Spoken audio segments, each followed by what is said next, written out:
তারপরে এই কারণে জাতীয় আন্তর্জাতিক নানান ষড়যন্ত্র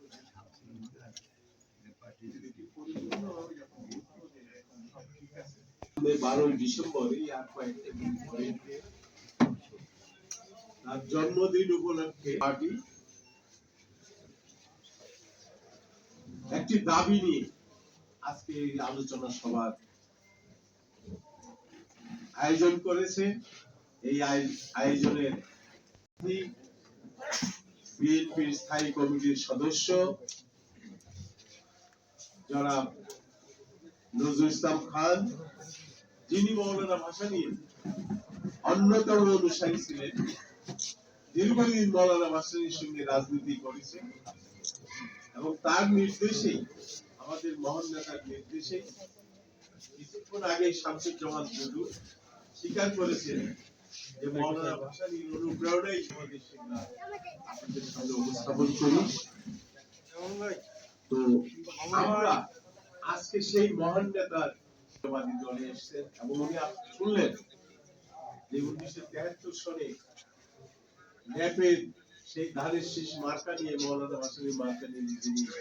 নির্বাচনে অংশগ্রহণ করেছিলেন, আজকে বিএনপির ভাইস চেয়ারম্যান, জাতীয়তাবাদী ছাত্র দলের প্রতিষ্ঠাতা, অন্যতম প্রতিষ্ঠাতা শামসুজ্জামান দুদু, মঞ্চ উপবিষ্ট শুধুই জনগণের জন্য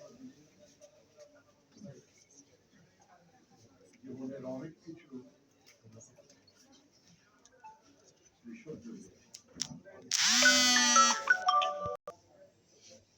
সেজন্য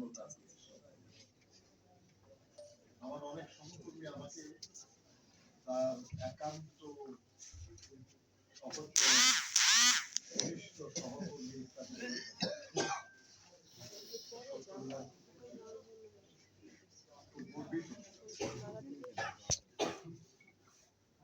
আমি ব্যক্তিগতভাবে তার কাছে কৃতজ্ঞ। আমি যখন জেলে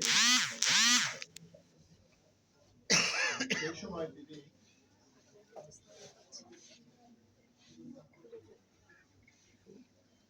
এসিএম ছিলেন, তখন